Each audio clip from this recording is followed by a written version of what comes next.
And a Baneslayer, of course. Sure. So Nakatl's going to get in there. That'll drop Brian to 13. Hierarch gets bolted.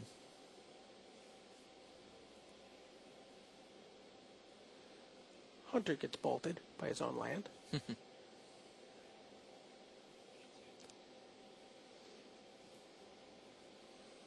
But he gets a basic.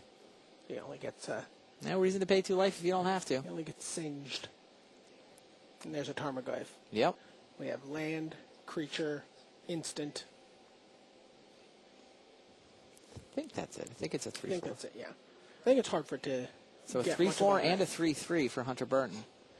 Brian Kibler draws Knight of the Reliquary. And a 4th land. How big? I think it's a 4-4. That's big enough to block Nakatl or Tarmogoyf. We've not seen a Path to Exile from Hunter at all. Uh-uh. But, I mean, he's not going to want to use it on a Knight of the Reliquary. Hey, you do what you got to do. I would here. Get in for 6. Put him at 7? Absolutely. I think I'd go for it here. So he attacks with Nakatl, but not Tarmogoyf. That's interesting. Kibler takes it. Here it comes. Kurdabe and Fetch Land. Interesting. I don't know if I take 3 damage there. If you eat Nakatl and a burn spell, it's pretty tempting. I mean, I understand he can Knight for a mana here, but... There's an interesting card in Kibler's hand. Elspeth? We haven't seen Elspeth yet. Well, there's Elspeth.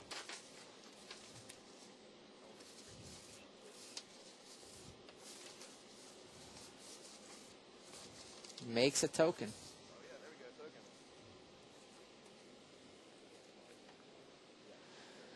All right, Brian's at 10.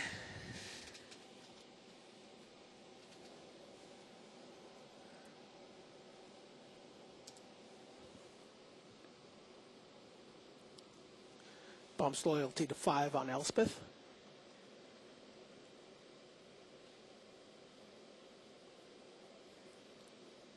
Hunter gets a stomping ground for the fetch land.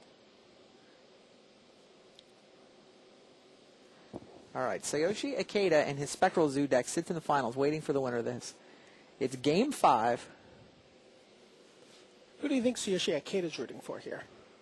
Got to be Hunter Burton. Kibler's deck is just set up to beat Zoo. Baneslayer Angel's so good in the matchup. And Burn Willow's Punishing Fire is quite good in the matchup. Looks like Hunter is sending in the team. Couldn't quite tell who he was attacking. I'm assuming it's Brian. Makes sense. Knight's got to eat somebody, right? Knight threatens to eat Tarmogoyf. He's going to chump block Kurdabe, not Nakatl. Why is that? Why do you block Kurdabe there? He's got active Reliquary, so do you get a Grove of the Burn Willows there? Oh, you get Grove of the Burnwells and then Punishing Fire? But you could do that to Nakatl. What's He's that got the done? Lightning Bolt for the Nakatl. Yeah. Got it. Giving Hunter a life. But now he's going to be able to turn on his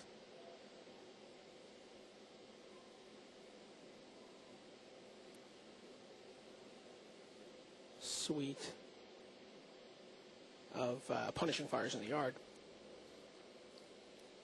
And Hunter says, go. Yeah, it was a nice Lightning Bolt for Brian. He's able to stabilize without taking any more damage there. He's got 10 life. He's got an Elspeth. He's got a Knight of the Reliquary that's starting to grow. This is the way they drew it up. You're a little bit slower out of the gates than the typical Zoo deck, but Fly with Knight wow. That thing hits hard. to the air. It's a 5. Looks like it's an 8. And he summons a Tarmogoyf. So half of Hunter's life total is gone. Another flying Knight hit next turn will get the job done. Kibler's got Tarmogoyf ready to play defense and 10 points of life to play with. Gotta like Brian's chances right now. Yeah, he did not get a Grove of the Burnwells. He just got a regular mountain. Right. Didn't want to risk taking extra damage he didn't need to take. He didn't want to give him any life.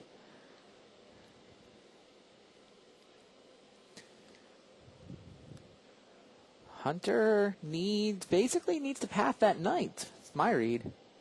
Yeah, it looks like he does. Oh, and he draws it. Oh, but He paths the Tarmogoyf, clearing a path for Kirdape. Kirdape gets in there for 2. That'll knock Brian to 8. Unless he's got another surprise lightning bolt. He does not. So 8 to 6. Kibler is certainly... Oh, punishing fire. That'll drop Hunter to 4. Now that'll do it. Lightning Helix no longer gains him enough life, and Brian Kibler is through to the finals. Kibler plays Ikeda. A battle of old schoolers. Both of these guys are already eligible for the Hall of Fame. Both of these guys, between them, they have, almost 500 pro points. 3 top 8s apiece. Both guys are trying to add the Pro Tour win to their resume that could potentially get them into serious consideration for a spot in the Magic Pro Tour Hall of Fame. Yeah, is the Hall of Fame seat on the line here? I'm going to tell you one thing. The loser is not going to beat out the winner for a seat. Absolutely. I don't know that the winner is going to... I don't know that the seat is actually on the line, but, the pole position sure is. I mean, I think the winner's got a case, and I think the loser is going to suffer by the direct comparison. Absolutely. Did not see this storyline coming, did you? No, I did not see 500 pro points in the final. 500 pro points, 3 top 8s apiece. Which one of them will be remembered as a Pro Tour champion? Which one of them will put the resume together to get into that Hall of Fame conversation? That's what we're playing for. And which Zoo deck will people remember as the defining deck of this tournament? Very similar to the Elves scenario that we had going into Berlin. We had all these different elf archetypes. Right. And which elf archetype would emerge? Yeah, it was LSVs. Yeah. That was the best one. I got to tell you, I mean, historically, the right decks actually tend to win Pro Tours. The deck that shows up and everybody's talking about it, the Cadaverous Bloom deck won Paris, the Tinker deck won New Orleans, the Academy deck won Rome. Right. The decks that define these tournaments, they tend to actually come through in the end. And Kibler's deck, Ruben's deck, to be fair, is the one people are going to be talking about. Sure. That's the base people are going to start with in the qualifier season, even if Ikeda does win this. Right. Maybe you make room for some Spectral Processions as, extra tech against Dark Depths, or maybe not, because maybe the Dark Depths didn't actually perform well enough here to become a dominant force. I'll tell you what, though, Grover the Burnwill's Punishing Fire has absolutely performed well enough at this tournament, and so has Baneslayer Angel. Right. It totally changes the script on Zoo. It's very hard to go into a tournament and play a Zoo deck with small creatures when there's a deck that is capable of just machine gunning them down as quickly as you can play them. I mean, and that can play Baneslayer as early as turn 3. Right. Well, that's the setup for the finals. We're going to take a quick break. We'll be right back, be about maybe 10 minutes, and we'll have the championship match. We'll find out who takes home the $40,000 and whose resume gets that legacy-defining title that both of these guys want. Stay tuned. Hi, this is